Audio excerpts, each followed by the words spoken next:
네, 안녕하세요. 저는 소프트웨어 융합학과의 강형엽 교수입니다. 경희대학교 컴퓨터학과에 있는 전석희 교수라고 합니다.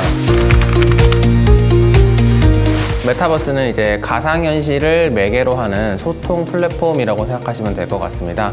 그래서 우리가 이제 현실에서 할 수 있는 일들을 가상현실에서 할 수 있게 만들고 그와 동시에 좀 현실을 초월하는 경험을 역시 가상현실에서 할 수 있게 만들어주는 일종의 플랫폼이라고 보면 될 것 같습니다.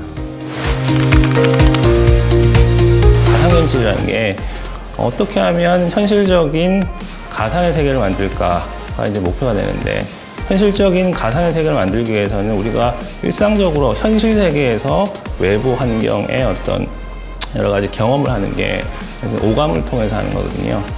그러면 가상의 어떤 환경을 정말 사실적으로 만들어내려면 어떻게 하면 가상으로 현실에 존재하는 여러 가지 오감의 여러 가지 신호들이나 뭐 이런 물리 현상들을 재현할 수 있을까가 이제 핵심적인 내용이고요. 이걸 핵심적인 내용, 이런 핵심적인 내용을 연구하는 연구 분야가 이제 초실감 연구 분야라고 이제 얘기를 드릴 수가 있겠습니다. 일단 이제 커뮤니티 기능으로서 많이 이제 좀 작동을 하는데요. 그래서 뭐 로블록스라든가 우리나라의 제페토 같은 게 존재하죠. 그래서 직접 그 세계에 들어가서 내가 다른 사람들과 소통을 하고 내가 직접 만들어진 세계나 내가 만든 컨텐츠를 다른 사용자들과 함께 즐기는 이제 그런 그런 플랫폼이 존재하고요. 또 다른 예로는 이제 가상 부동산 같은 걸 이제 이용해가지고 그 가상 세계를 내가 이제 소유권을 행사하는 그런 류의 플랫폼도 있습니다. 물론 이제 소유권 행사가 메인은 아니겠지만 우선 그런 걸 이제 팔고 있더라고요.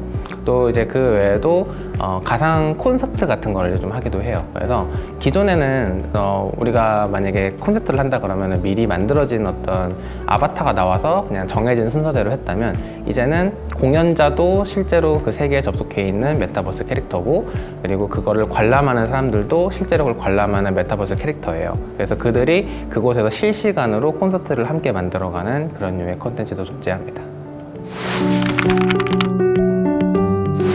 현실 세계에서 할 수 있는 대부분의 일들을 가상 환경에서 할 수 있다는 게 첫 번째 이제 장점이고요.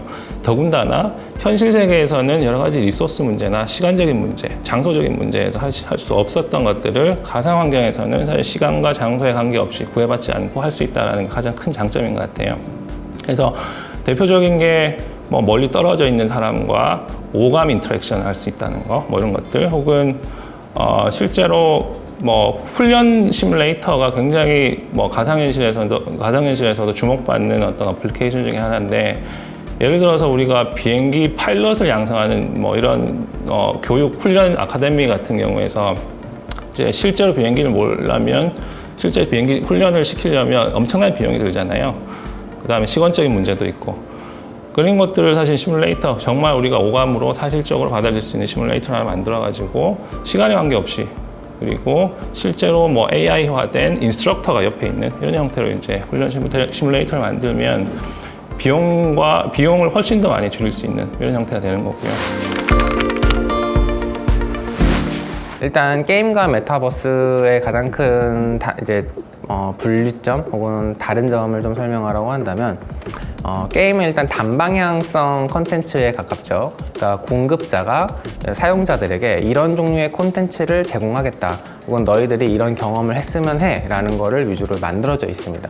근데 이제 메타버스 세계의 가장 큰 특징은 아까도 제가 말씀드렸지만, 사용자가 내가 이 세계에 대한 어떤 권한, 혹은 내가 이 세계를 마음대로 할 수 있다 라는 거를 줘야 되거든요. 그러다 보니까 저작의 개념이 들어가게 되고, 내가 그 세계를 영향을 줄 수 있는 것에 좀 이제 포커싱을 맞추게 됩니다. 그러다 보니까 이제 게임에서는 사실 우리가 할 수 있는 게 드물잖아요. 우리가 세계를 직접 바꾸거나 뭐 이런 거는 좀 힘드니까요. 하지만 메타버스 세계에서는 이제 그런 게 가능하죠. 다만 이제 최근에 게임사들이 메타버스에 조금 더 한 발 먼저 다가갈 수 있는 이유가, 게임에서도 분명히 사용자들의 그 어떤 니즈, 의도를 세계에 반영하는 거를 좀 대응을 해왔거든요. 그렇기 때문에 사용자들이 뭐 직접 아바타를 만들거나 아니면은 뭐 자신의 하우징을 한다거나 이런 것들을 이미 대응을 해봤기 때문에 메타버스라는 콘텐츠에 조금 더 이제 익숙을 하고 거기에 더 빨리 접근하고 있는 것 같습니다. 대중적인 널퍼짐을 가로막는 어떤 굉장히 중요한 어떤 문제점 중에 하나가, 저는 어떻게 보면 사용성이라고 봅니다. 사용성. 어떻게 하면 사람들이 편하게 이 시스템에 접근할 수 있을까? 그냥 우리가 흔히 TV, 우리 집에 들어가서 리모컨으로 TV를 켜고 TV를 보는 것처럼 정말 손쉽게 액세스를 할 수 있을까? 접근할 수 있을까? 하는 이런 사용성 문제가 가장 큰 부분인데요. 그거를 해결할 수 있는 어떤 특정 기술 중에 하나가 저는 웨어러블 기술이라고 보고요. 어쨌든 웨어러블 기술뿐만이 아니고 현재 기술적으로 뭔가 포커스가 맞춰져 있는 이런 부분에서 이게 점점 더 대중화되고 사람들이 많이 관심을 가지면서 투자가 많이 된다면 이 포커스가 약간 이 사용성 측면으로 바뀔 수 있다고 보고요. 이런 사용성 측면이 당연히 해결이 돼야지 좀 더 널리 사용될 수 있고 그냥 사람들이 일상적으로 사용할 수 있는 메타버스 시스템이 될 수 있을 거라고 봅니다. 그래서 그 측면에서 웨어러블 기술에 대한 사실 발전이 또 좀 더 필요하고요. 웨어러블 기기뿐만이 아니고 이걸 어떻게 소형화를 할까? 어떻게 하면 사용자 경험을 정말 손쉽게 만들어줄까? 이런 것들에 대한 이제 연구도 이제 수행이 돼야 되는 것이죠. 일단 메타버스 비즈니스의 가장 큰 특징으로는 판매자와 구매자 사이의 거리가 굉장히 좁혀진다는 게 있습니다. 그래서 지금까지는 중간 유통 과정이 항상 있었어야 되는데 이제는 판매자와 수요자가 바로 1대1로 대면을 할 수도 있는 거죠. 그러다 보니까 유통 과정이 생략되면서 비용이 좀 많이 줄어들게 되죠. 자, 이제 그로 인해서 또 개인화되는 어떤 자신의 선호 같은 게 반영될 여지가 커집니다. 즉 소비자와 판매자가 직접 이제 얘기를 하다 보니까 소비자의 니즈를 판매자가 더 빨리빨리 대응할 수 있게 되죠. 그리고 아까도 말씀드렸듯이 중간 유통 과정이 사라졌기 때문에 그런 개인화 과정에서 들어가는 비용들 역시도 판매자들이 기꺼이 감수하게 됩니다. 수요자도 마찬가지가 되고요. 그러면서 조금 더 이제 개성화된 것들이 이제 나오기 시작을 하겠죠. 그리고 마지막으로 지금까지는 저희가 별로 가치가 있다고 생각하지 않았던 가상의 아이템들 혹은 가상의 재화들의 가치가 매겨지게 됩니다. 요즘 가상 부동산 혹은 가상 화폐 이런 것들에 사람들이 열광하고 있는 이유가 그곳에 어느 정도의 가치가 부여될지 아직 모르지만 언젠간 분명히 가치가 부여될 것이라는 걸 알고 있기 때문이기도 하죠. 그래서 아마 이제 그런 것들이 새롭게 등장하지 않을까 예상하고 있습니다. 그때부터 막 이제 오긴 했는데 지금 수준은 그때 어떤 기술적인 한계는 많이 돌파를 했다고 보여지고요. 왜냐하면 특히나 이제 디지털 디스플레이 기술들이 워낙 발전을 많이 해가지고 게임에서 보는 그래픽스 같은 경우는 실제와 가상을 거의 구별할 수 없을 정도로 기술이 발전했거든요. 근데 사실 아직까지도 우리가 예상했던 것만큼 많이 퍼져 있지는 않은 것 같아요. 그런 한계들이 몇 가지가 있는데 그 한계들이 기본적으로 이 책에서 말하는 초현실, 초실감 기술, 촉감 기술, 그리고 여러 가지 컨텐츠 기술, 저작 기술 이런 것들이라고 보시면 될 것 같고 그런 것들을 사실 해결해야지 메타버스가 또 다른 도약기, 예를 들어서 실제로 돈을 벌 수 있는 기술이 될 수 있을 것 같습니다. 그런 내용들을 저희가 여기 책에 담아서 이제 독자들이 이해하기 쉽게 이제 이렇게 제공을 하려고 이제 노력했습니다.